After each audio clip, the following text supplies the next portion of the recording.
I spent obviously 14 years in the sport and didn't quite get to the Olympics, but then dedicated my life to helping everybody else to do so. So I've been working with USA Gymnastics since 2001, was in Rio with our girls team, and obviously have survived the storm on many aspects of things, and I'm still there to try to help the kids and make it a better and safer place. So safer from a perspective of all the things going on with gymnastics is not our goal today. Safer from a physical perspective of strength and flexibility is the goal, because you don't want your kids to have to see a doctor at any point in time, and we can avoid that by putting a really good amount of effort into keeping them strong and flexible and endurance, healthy, and fit while they're here. So I've known Chris for years, just casually, just through gymnastics, because I know all the coaches in Illinois. And we've had many conversations over the years about the difference between USAG Competitive and Excel, and the massive benefits to both of them and the challenges to both of them. When we were talking about strength and conditioning, we talked about how there's a perfect middle in that the elites do way too much, and sometimes the Excel does way too little. So you're really injured down here and you're really injured up here, and kind of in the middle. Sometimes there's less injury, but where do you find that program? There is no such thing as I'm sort of gonna level 9, but not really. So the benefit to it is to be as to the kids is to be as efficient as we can with our time, because whether you're here for 2 hours, an hour and a half, or 4 hours, we want to make sure that you're as strong as you need to be to do the activities that you're going to be doing, right? So if you're a football player and you're going to be pushing people who are 300 pounds against you, you have to be able to leg press 300 pounds. And if you're a parent and you don't like strength, I'm really sorry, but you pick the wrong sport, right? So we have to be able to make sure that the kids are strong enough to do the sport that they're supposed to be doing. Not too many reps, not too much conditioning, not cry your way home, not I'm hurting myself while lifting and doing personal training, but the perfect amount of stability and strength. So one of the greatest things about what we do, we've done this for 50 gyms around the country, we consult for all of our national team and world kids, is we do baseline testing once a year for everybody. We see where all the kids are, right? So whether you can do 2 push-ups or whether you can do 25 push-ups, we kind of care, because 2 is kind of low, but we don't really care as much about the 15 to 20 as we do that if you do a new program, how much you've improved and how much you get better when we implement something. As a look back to ourselves, if we do stuff, if we give you a program and it doesn't work because the numbers don't get better, and we know that the kids are actually coming and doing it, it means that it's something that we're doing wrong and that we misprogrammed, which we can fix because we constantly reassess every 2 to 3 months. If it's a matter of I fly out to Philly and do a program and leave, and I'm not sure if they're complying or not, I don't know if it's bad data or if they're just not doing the work, right? So a lot of coaches, and I coached for 7 years as well, they come in and they're just like, we're going to do abs, legs, and hips today. So we're going to do, butt busters, we're going to do push-ups, we're going to do sit-ups. And over the course of 7 weeks, if there are 14 practices, you're doing the same thing like 11 of the 14 times, and you don't really realize how stale you're getting, and or how I was trained is different than Nicole, is different than Chris, is different than everybody, and then you kind of get stuck in your 5 favorite exercises, maybe because they were hard for you and you wanted to not be hard for somebody else, or you went to some camp and you found 3 new things and that's all you do for a year. So it's really neat to have a bird's eye view and to evaluate the kids. So Chris has employed us from both a professional and a friendship give me advice level, because she wants these kids that are in Excel with limited hours to be as strong and flexible as they can without adding more hours, which is the point of Excel, because the kids don't want to be in the gym 20 hours, which is perfectly fine. So instead of doing 3 of the same exercises, which takes 12 minutes, we're going to do 1 thing or 2 things that take 3 minutes that accomplish the same thing from an efficiency perspective. This is not like Gold's Gym personal training. This is gymnastics-based body weight resistant. They're not lifting weights. Sometimes they're doing resistance bands, but it's all safe things. So when I say the word safe, I mean that kids get hurt doing things all the time.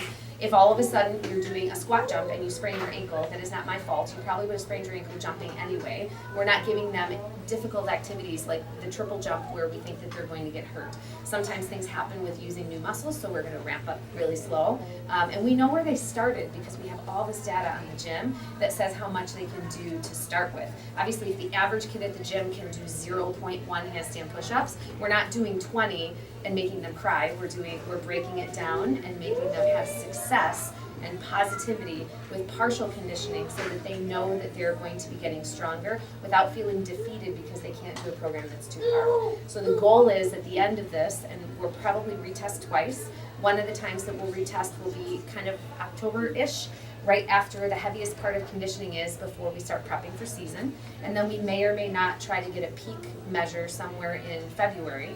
But this program will change about 3 or 4 times before that even happens. And it's all included in what Chris and the whole gym has supplemented for you. You should be so lucky as to have this program. Some of our programs we do for gyms are upwards of $15,000, and they pass the cost on a couple hundred to the parents. So this is very, very generous of the gym to want to put effort into getting the kids healthier and better. You know, there are no national statistics on injuries, so it's not like all of a sudden Gemini had a lot of injuries. Parents have asked and said, well, why are we doing this? Because we're scared of something. No one's scared of anything. Relatively, we just want the kids to be better and they'll enjoy the sport more. So, you know, each gym has its issues. Legacy has back issues, Ariel has Achilles issues, Big has wrist issues. You know, I mean, I could go through trend because we work with every single one of them. And sometimes that's coaches, sometimes that's equipment, sometimes it's random, I don't know.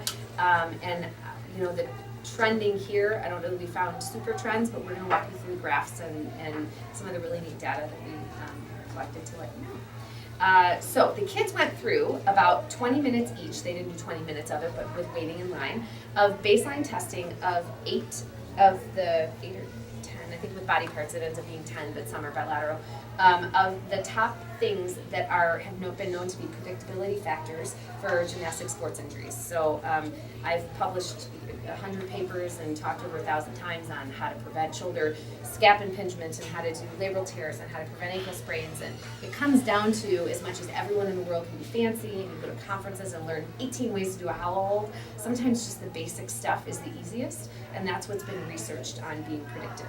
So we tested them and gave them baselines. We didn't educate them, so there's no learning curve to like the third time they get better, because we wanted raw data. We didn't want them to learn it and then be able to practice to be better. We wanted testing without thinking, and they all did really well. Some of them were frustrated a little bit at what they couldn't do. I don't know why they were frustrated, because I don't think they knew what everybody else could or couldn't do, and we haven't told any of the kids what their peers could or couldn't do. So we will be giving the data to the coaches on each kid and each one, so that the coaches can say, well, I mean, when you're gone on vacation for a week, this is what's going to happen. You wouldn't want to be at the gym that I would or coach, but you know, SOL if you don't come, or you can say, listen, I really want to move up to gold, and you can say you can't, you know, you're not jumping high enough, and this is why your jump testing didn't improve, and you're gone all the time, and you screw around in the corner and whatever. So we can use it for really positive data to show that there's improvement, and we can also use it to prove why sometimes kids are not safe to go to the next level. Obviously for elites and you know, 9-10s and stuff, it's very important because it gets death-defying when you get to that age and level, and I think that that's something that they're committed to here, is safety above all else, which some gyms aren't, and it's really nice to see that they want to know if the kids are jumping high enough to learn the next skill, or flexible enough that on a switch leap they're not going to tear a hamstring or something. I don't want to see you in my office. I would rather be here every couple months doing injury screens, telling you that you have to do little stuff. We have enough patients. This is not marketing. We're full. So this is, trust me, I don't mean that arrogantly, but that's not the reason we do this. We do this because at the level of our experience of seeing 1,600 kids a month, 50% of which are gymnasts, dancers, and performing arts, you know, we know what we're doing with regards to prevention. So any questions on the testing and the reasoning and the theory and everything behind it at all? No? Did the kids come home and they're like, I have no idea what I did today, but I held my leg up and I did a push-up? Yeah. Or were they intrigued a little bit? Did they talk to you about it? No? A little bit? No, they don't even care. They're like, hey, Chris made me do this. Okay. So this is the testing sheet that we use. It's pretty simple, and this is not in your thing, but all it has is all the things that we tested. We had a jump, we had shoulder flexibility, wrist flexibility, splits the right way, not crotch to carpet, but completely square, which tests objective measures. How many push-ups they can do, military style, how many handstand push-ups, hollow hold with perfect body, no cheating, and single leg hold, okay? So none of these things done perfectly are feasible on a regular basis. You can't do 15 hollow holds for 3 seconds. If every single kid did their maximum and they knew exactly how to be perfect, and when they were done they said, oh my gosh, I didn't do it perfectly, I have to come down, no one's going to do that. They struggle through things and they compensate because they want to achieve. Gymnastics is a very, I do something, did I do it right? Even as an adult, I'm like, Brad, I took the garbage out. He's like, you're 41, you should take the garbage out. So it's a very like, ask if you did it well, right? So they're going to cheat and compensate. So what we're trying to do is find out what they're doing to cheat and compensate. Okay, so let's go into your packets, and if you go to, oh, I guess I totally missed the plan part. So we have created out of the data from the gym and averages, means and medians. So we're doing recurring, what's the highest recurring, we're doing the high, low, and then we're doing averages. So mean, median, mode. We're using full-blown math, and we'll explain that to the kids so they know they should still use math because it works when you're an adult. And we are going through a brand new dynamic and static flexibility program for warm-up that is incredibly efficient. I've watched gyms that do, 18 hamstring stretches and 1 quad stretch, and the coaches have absolutely no idea. Not because they're not smart, but they didn't go to med school. I don't teach how to coach baseball. So everyone just get in a rut. So we're doing warm-up, cool down, and then conditioning. We're giving all the information, everything to the coaches, and then they are going to determine in the course of practices. Some groups will be doing it alternating, like 1 day a week of each set. We'll have 2 sets. Some groups will be doing A, B, and C every week. Some weeks will be doing A, B, A, B. Like there's different, but it's all written out, and then they can choose, because if they have a day when they need these kids to tumble, and they know that that's Wednesday, they're not going to burn them out on Tuesday, so they come with leg conditioning just because the sheet says Tuesday. So it's all kind of flexible, but it's obviously very good now. And they'll add their own things to it too. We are by no means all knowing, we're just assessing. Okay, so Nicole and I are going to kind of alternate. We'll explain what the baseline testing did. So if you go to page 3, we start with jump testing. We can explain to you the reason why we do it. So I'll start with jump testing, and then I'll pass off flexibility stuff to Nicole. So jump testing, we have a mat. The mat measures parabolic curvature of gravity, okay? Everything falls at 9.8 meters per second squared. It makes no difference if it's a pound or 400 pounds. So when the person jumps in the air, and if you graph it, they come up and they come down. The mat predicts how high they went by how much force they pushed, how much they landed, how long they were in the air. It's physics, okay? It's like 98% accurate to the tap. The tap is inaccurate for gymnastics because when in the world does a gymnast raise their arm, keep it there, and move their hand up and down, right? They're doing something. They're setting, they're back handspringing, they're whatever. So we have them jump on 2 feet, and we have them jump on left and right. We do 2 feet for explosive leg power, for landing and for tumbling. We do left foot, right foot separate because all kids are uneven. Most kids spend their childhood being uneven. Their middle-aged gymnastics, like if I was going USAG-wise, they're like level 4 to 7, being more even. And then when they get back up to single leg takeoff skills, they become more uneven. Your kids should all be even. So if there's like 10 inches on the right side and 7 inches on the left side, why? Is it because they had an ankle sprain? Is it because it's a past injury? Are they scared something's going to hurt? And these are all valid. I'm not making fun of the kids at all. These are all reasons why we have to walk through it and teach them that they can trust it, or if they can't trust it, we got to fix it. And if they're even, great. Now let's make everything higher and better. So they stand, they swing, they jump, it measures, we average it out, and we average the gym. That's it. Plain and simple, right?